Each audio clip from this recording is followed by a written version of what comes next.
Un saludo muy cordial, mis queridos amigos y hermanos. Es un placer saludarles desde nuestro estudio aquí en la ciudad de Fresno, California. Es la sede de nuestro ministerio Secrets Unsealed o Secretos Revelados en español y Zoom TV, donde transmitimos nuestra programación por social media, por las redes sociales y otros canales también. Gracias por unirse a nosotros. Nuestro programa se llama Me Gustaría Saber. Es una reunión de preguntas y respuestas y ustedes pueden mandarnos sus preguntas y haremos la investigación y buscaremos las respuestas. Déjenme darles la dirección donde ustedes pueden enviar sus preguntas. Lo van a ver en pantalla. Es tv@zoomtv.org. tv@zoomtv.org. Estaremos a la espera de sus preguntas. Seguramente tienen muchas, muy buenas, y haremos lo posible por responder a las preguntas. Tenemos varias preguntas hoy, pero antes de contestar esas preguntas, vamos a tener una oración para pedir que Dios bendiga esta sesión. Oremos. Padre Celestial, gracias te damos por el privilegio ahora de estudiar tu palabra, responder algunas preguntas importantes que nos han sido enviadas. Pedimos la dirección de tu Santo Espíritu. Danos claridad de pensamiento y especialmente un corazón dispuesto para practicar tu voluntad. Te damos gracias por contestar nuestra oración. Te lo imploramos en el nombre de Jesús. Amén. Bien, la primera pregunta es esta. Pastor Bor, Dios le bendiga. Tengo una pregunta. Colosenses 2, 13 al 16 dice que Jesús pagó nuestra deuda en la cruz. ¿Cómo debe ser interpretado entonces? Bueno, en realidad no podemos empezar con el versículo 13 al 16. Tenemos que comenzar en el versículo 11 porque nos da el contexto. Voy a leer a partir del versículo 11 hasta el versículo 16 y luego entonces voy a hacer algunos comentarios. Dice allí, en el versículo 11, en él también fuisteis circuncidados, con la circuncisión no hecha a mano, al echar de vosotros el cuerpo pecaminoso carnal en la circuncisión de Cristo. Y luego habla del bautismo en el versículo 12. Sepultados con él en el bautismo, en el cual fuisteis también resucitados con él, mediante la fe en el poder de Dios que le levantó de los muertos. Es decir, aquí el apóstol Pablo le está escribiendo a creyentes que fueron bautizados. Ese es el contexto. Y sus pecados han sido perdonados porque recibieron a Cristo, se arrepintieron y fueron sepultadas en las aguas del bautismo. Y luego entonces dice en el versículo 13, y a vosotros, estando muertos en pecados y en la incircuncisión de vuestra carne, os dio vida juntamente con él, perdonándoos todos los pecados. Noten que aquí no nos dice que Cristo perdonó los pecados de los colosenses en la cruz. Les perdonó los pecados cuando ellos se bautizaron. Es decir, en el bautismo sus pecados fueron sepultados en las aguas y resucitaron a una vida completamente nueva. Ahora, la pregunta aquí dice que Jesús pagó nuestra deuda en la cruz. Vamos a mirar esto desde una perspectiva un tanto distinta. No me gusta decir que Cristo pagó la deuda de todos los seres humanos y perdonó los pecados de todos los seres humanos en la cruz. Déjenme darles un par de ilustraciones para que podamos entender lo que estoy diciendo. Supongamos que llega el Día de la Madre, los esposos le compran un regalo a la esposa. Supongamos que el esposo gastó $100 para comprarle un regalo de Día de la Madre a la esposa. ¿Cuánto le cuesta el regalo a la esposa? Bueno, a la esposa no le cuesta nada. En realidad, para la esposa el regalo es gratis, porque el esposo no va a decir, bueno, aquí está el regalo, págamela. No, es gratis. El esposo paga por el regalo.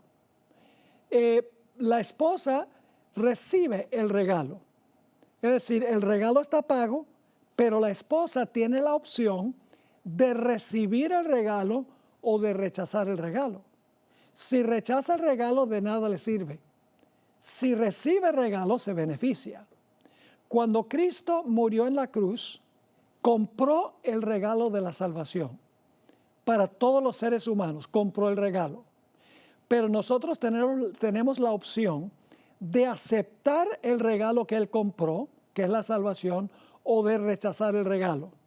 Podemos escoger confesar nuestros pecados, arrepentirnos y recibir el regalo que Él compró, o podemos rechazar el regalo. Si rechazamos el regalo, no nos vamos a beneficiar con el regalo. Otra ilustración. Me gusta usar la ilustración de un banco. Supongamos que hay un banquero que es súper cuatrillonario. Tiene suficientes recursos para pagar todas las deudas de todos los seres humanos en todo el planeta Tierra. Así que lo que él hace es depositar en su banco suficiente dinero para pagar las deudas de todos los seres humanos. Es decir, hay suficiente en el banco para pagar las hipotecas, hay suficiente para pagar la cuota del carro, hay suficiente para pagar las tarjetas de crédito, las tarjetas por departamento, los préstamos educativos. Es decir, él deposita suficiente capital en el banco para saldar las deudas de todos los seres humanos en todo el planeta Tierra. ¿De qué valdría que él tenga toda esa plata en el banco si nadie sabe que el capital está disponible? Así que él aprovecha toda oportunidad para avisarle a todas las personas del mundo que hay un fondo que él ha creado donde es suficiente para pagar todas las deudas de todos los seres humanos. ¿Cuántas personas creen ustedes que se pondrían en la cola? Yo creo que la cola de personas le daría varias vueltas al mundo. La gente diciendo, ¿cómo va a ser? Sencillamente tengo que ir al banco para sustraer el capital que está en el banco. Exactamente. Por eso el dueño del banco sabe que es necesario que toda la gente conozca en cuanto a este capital o este fondo que hay en el banco, y usa todos los medios posibles, palabra de boca, televisión, las redes sociales, todos los diferentes medios de comunicación para anunciarle a todas las personas que hay un fondo disponible en el banco. Pero hay una condición, y es que la persona tiene que arrepentirse y tiene que pedir perdón por haberse endeudado. Tiene que venir al banquero y decir, cometí un error al haberme endeudado, hice mal, y entonces reclamar el capital. ¿Qué significa esta ilustración? Sencillamente significa que cuando Cristo murió en la cruz, Él depositó suficiente capital, por así decirlo, en el banco del cielo para saldar la deuda de todo ser humano que jamás haya vivido en el planeta. El capital está allí, pero la condición es que la persona tiene que arrepentirse de haber contraído la deuda del pecado, que es la muerte, el pago es la muerte. Tiene que confesar que hizo mal y tiene que prometer que va a vivir sin endeudarse. Y entonces el dueño del banco toma del capital y lo pone a la cuenta del pecador, y entonces la deuda del pecador queda completamente cancelada. La Biblia deja muy en claro de cuándo es una persona perdonada. Cristo no perdonó a todos los pecadores en la cruz, porque en ese caso, si perdonó los pecados de todos los pecadores se van a salvar. El Señor Jesucristo, por su muerte, depositó suficiente capital en el banco, por así decirlo, para sacar ese capital y aplicarlo a cada persona que reclama ese capital. Así que en el libro de Colosenses se está diciendo que los que fueron bautizados, sus pecados fueron perdonados, porque aceptaron el regalo que Cristo compró por medio de su sangre preciosa. La Biblia dice, y es un texto muy bien conocido, 1 de Juan 1:9, si confesamos nuestros pecados, Él es fiel y justo para perdonar nuestros pecados y limpiarnos de toda maldad. Fíjense que el perdón es individual. Si confesamos nuestros pecados, Él es fiel y justo para perdonar nuestros pecados. El perdón es cuando Cristo toma el capital suficiente para pagar las deudas de todos los seres humanos, lo coloca a nuestra cuenta y Dios nos mira como no teniendo ninguna deuda en absoluto. Así que esta es una buena pregunta. Vale la pena haber contestado una pregunta tan importante. Aquí hay otra pregunta. Pastor Bor, deseo saber si el capítulo 40 del conflicto de los siglos, que habla del tiempo de angustia y el levantamiento de Miguel, tiene alguna relación con la ascensión de Cristo 40 días después de su resurrección. Bueno, la respuesta corta es no. En realidad, no tiene absolutamente nada que ver el levantamiento de Miguel con algo que sucedió cuando Cristo resucitó y ascendió al cielo. Y ustedes dicen, pero ¿cómo sabemos eso? ¿Cómo sabemos con certeza? Bueno, la razón es muy sencilla. En Daniel capítulo 11 tenemos una secuencia de eventos. Daniel 11 empieza en el capítulo, en los versículos 2 y 3 con Medo-Persia. Luego continúa hablando de Grecia. Luego Daniel 11 habla del Imperio Romano. Luego habla del periodo del poder papal, los 1260 años. Y entonces cuando llega ya más adelante en el capítulo, en el versículo 40, ya está tratando eventos finales. Habla sobre la herida mortal que recibe el rey del norte. El rey del norte es el papado. El rey del sur que le da la herida es Francia en el año 1798. Y luego entonces dice que el rey del norte se va a recuperar de su herida y básicamente va a barrer con todo el mundo. Y va a colocarse en un lugar estratégico para acabar con el remanente de Dios. El remanente que guarda los mandamientos de Dios y tiene el testimonio de Jesucristo. Y cuando está a punto de lanzarse en contra del pueblo de Dios, según Daniel 11, versículo 44, entonces en ese momento se levanta Miguel. Miguel es un nombre que se le da a Cristo, significa quién es como Dios. Se levanta Miguel para defender a su pueblo en el tiempo de angustia. Y al final del tiempo de angustia, Dios libra a su pueblo, todo el que está escrito en el libro.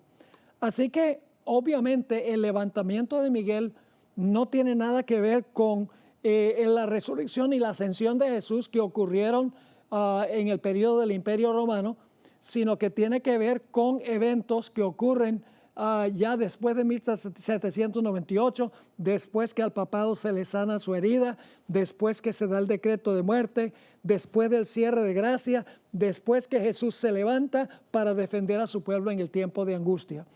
Así que en realidad la respuesta a esta pregunta es si Miguel tiene algo que ver con la ascensión de Cristo 40 días después de su resurrección. La respuesta es que en el contexto del pasaje no es la respuesta. Ahora, aquí tenemos otra pregunta. Saludos, queridos hermanos. Mi pregunta es la siguiente. ¿Cómo era el reposo o sábado antes de la creación? Sabiendo que la misma Biblia dice, y ahora cita a Marcos 2:27, también les dijo, el día de reposo fue hecho por causa del hombre y no el hombre por causa del día de reposo. Nótese causa del hombre. Si es además un mandamiento y sabemos que esos preceptos ya estaban desde la eternidad. Básicamente resumo la pregunta. La pregunta es si el sábado fue dado por primera vez al ser humano o si el sábado existía antes de que se le diera al ser humano. Es decir, si existía desde la eternidad y seguirá existiendo después que Cristo venga y haga un cielo nuevo y una tierra nueva. Bueno, en realidad no tenemos información, hasta donde yo sepa, sobre la observancia del sábado antes de la creación.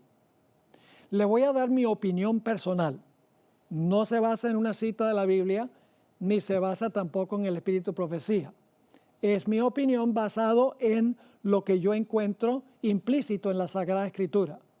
Y es que yo creo que el universo está sincronizado de tal manera que todo el universo observa el sábado.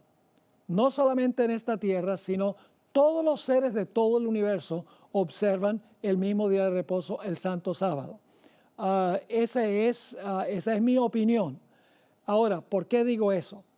Porque en realidad el cuarto mandamiento es parte de la ley de Dios y la ley de Dios es eterna. Es decir, que en otros mundos debe haber también el asunto del sábado como día de reposo. Por lo menos eso es lo que pienso yo. Ahora, el punto importante no es saber si el sábado se observa en otros planetas o en otros mundos. Lo importante es saber que Dios estableció el sábado para observarlo en este mundo específicamente. Y alguno dirá, pero pastora, dice, el sábado fue hecho por causa del hombre. Quiere decir entonces que no fue hecho el sábado para los otros mundos. No necesariamente, porque en realidad en Marcos el capítulo 2, Jesús venía hablando a los judíos que idolatraban al sábado y ponían al sábado por encima de los seres humanos. Es decir, los seres humanos llegaron a ser esclavos del sábado. Y Jesús sencillamente está diciendo, hablando específicamente de este planeta, excluyendo lo que podría pasar en otros planetas, eso no entra en la mente de Jesús porque está tratando el asunto de este mundo. El Señor Jesucristo dice, el sábado, para este mundo, obviamente, porque en ese contexto está hablando, el sábado fue hecho en este mundo para el hombre. Es decir, fue hecho como una bendición para el hombre. No fue hecha una carga de servidumbre para el hombre, sino fue un día cuando el hombre podía descansar de su trabajo y recordar al Creador. No significa que porque Jesús está hablando específicamente de este planeta que excluye la posibilidad de que el sábado se observe también en otros sitios. Así que esa es la respuesta a la pregunta. Lo importante es que el sábado, en lo que respecta a este planeta, fue hecho para el hombre y no el hombre para servir al sábado. Ahora vamos a anotar otra pregunta que tenemos aquí. ¿Por qué entraron los pecados al santuario celestial si en realidad muchos no eran sinceros en su arrepentimiento? Porque yo he mencionado que los pecados entraban al santuario y algunos de los que confesaban sus pecados en realidad lo que tenían eran lágrimas de cocodrilo, es decir, no estaban en realidad arrepentidos de sus pecados, pero oraron y sus pecados fueron colocados en el santuario. ¿Por qué razón digo eso? Sencillamente porque según la Biblia, en la iglesia hay verdaderos creyentes y hay falsos creyentes, aunque todos parecen ser genuinos. Déjeme mencionar algunos ejemplos. En la Biblia uno tiene trigo y cizaña. En la iglesia, la Biblia dice que en la iglesia hay trigo y hay cizaña. La cizaña profesa servir a Dios, porque está sembrado en medio del trigo y mientras está creciendo se parece mucho al trigo. ¿A dónde se hace la distinción entre el trigo y la cizaña? Es cuando Cristo hace el juicio investigador y el nombre de esa persona aparece en el juicio celestial. Allí se va a ver si la profesión de la persona fue genuina o no fue genuina. La Biblia dice que hay peces buenos y peces malos en la iglesia, porque cuando se tira la red del Evangelio, que es la predicación, reúne toda clase de peces. Peces buenos que se van a llevar al mercado, peces malos. Así cuando se predica el Evangelio, entran a la iglesia creyentes genuinos y también creyentes falsos. ¿A dónde se hace la separación? Bueno, en la parábola de Jesús, el barco con toda clase de peces es llevado a la orilla del lago y entonces los pescadores separan a los peces buenos de los peces malos. Ese es el juicio. Se separan a los creyentes genuinos de los creyentes falsos. En la Biblia también habla de vírgenes sabias y de vírgenes fatuas. Las 10 vírgenes todas profesaban ser creyentes. Todas las vírgenes profesaban ser seguidoras de Jesús. Pero 5 de ellas eran falsas creyentes. Por eso fue necesario decidir quiénes eran genuinos y quiénes eran falsos. Las genuinas entraron al aposento donde iba a realizarse el matrimonio, se cerró la puerta. Las que no eran verdaderas creyentes fueron dejadas en las tinieblas donde es el lloro y el crujir de dientes. Eso representa la terminación del juicio. Después que se han examinado todos los casos de los que profesaron a Jesús, algunos que fueron genuinos son reunidos en el cielo, los otros son dejados atrás para perdición. También la Biblia dice que hay personas que tienen apariencia de piedad, pero no tienen verdadera piedad. Y encontramos que el mismo Señor Jesús en Mateo capítulo 7 dijo, no todo el que me dice, Señor, Señor, entrará en el reino de los cielos, mas el que hiciere la voluntad de mi Padre. Y luego Jesús dice, muchos vendrán a mí en aquel día y dirán, Señor, ¿no profetizamos en tu nombre? Fíjense que profesan a Cristo porque lo están haciendo en su nombre. ¿No profetizamos en tu nombre? ¿No echamos demonios en tu nombre? ¿No hicimos muchos milagros en tu nombre? ¿Qué les va a decir Jesús? Les va a decir, sí, ustedes son míos. No. El Señor Jesucristo va a decir a estos, inclusive que echaban demonios y daban profecías y hacían señales y milagros. El Señor Jesucristo les va a decir, nunca os conocí, apartaos de mí, obradores de maldad.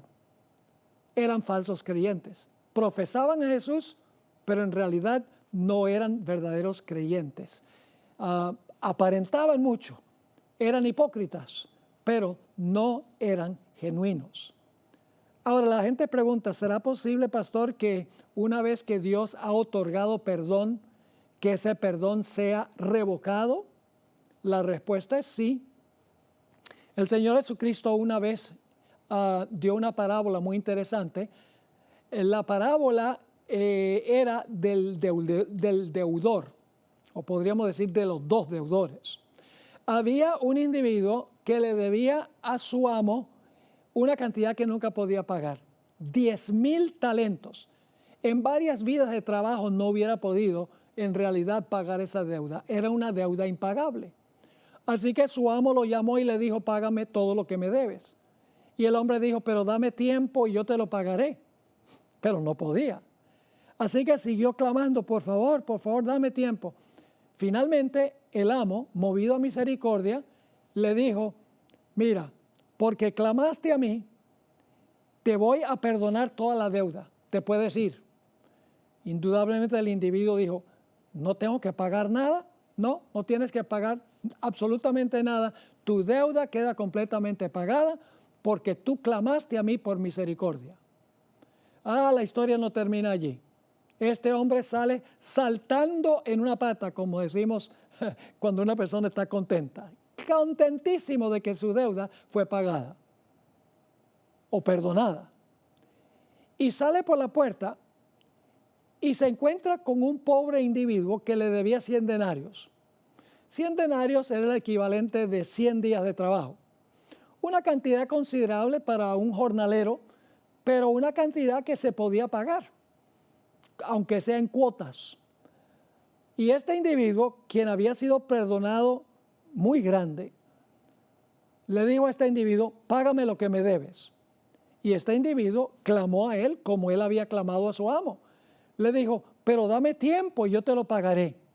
Bueno, la historia nos dice que el individuo que había sido perdonado en grande agarró al hombre del cuello y lo estaba ahorcando, diciéndole, págame ahora lo que me debes. Bueno, resulta que los siervos del amo que le perdonó la deuda grande, que representa a los ángeles que anotan nuestras acciones, regresaron y le contaron al amo lo que había pasado con el individuo a quien le había perdonado los 10,000 talentos. Y le dijeron, ¿sabes lo que hizo ese individuo? Él salió y en vez de perdonar al individuo, como tú lo habías perdonado a él, lo agarró por el cuello y lo estaba ahorcando. Oh, dijo el amo, tráigame ese reo para acá. Lo trajeron ante el amo y el amo le dijo, mira, yo no te perdoné una deuda grande que tú nunca podías pagar. Y tal vez con una sonrisa en el rostro dijo, sí, muchas gracias, agradezco mucho. Pero luego entonces el amo le dice, oye, si yo te perdoné una deuda grande que tú nunca podías pagar porque pediste misericordia, ¿no debes tú también perdonar una deuda menor a los que claman a ti? Y el individuo le tocó guardar silencio.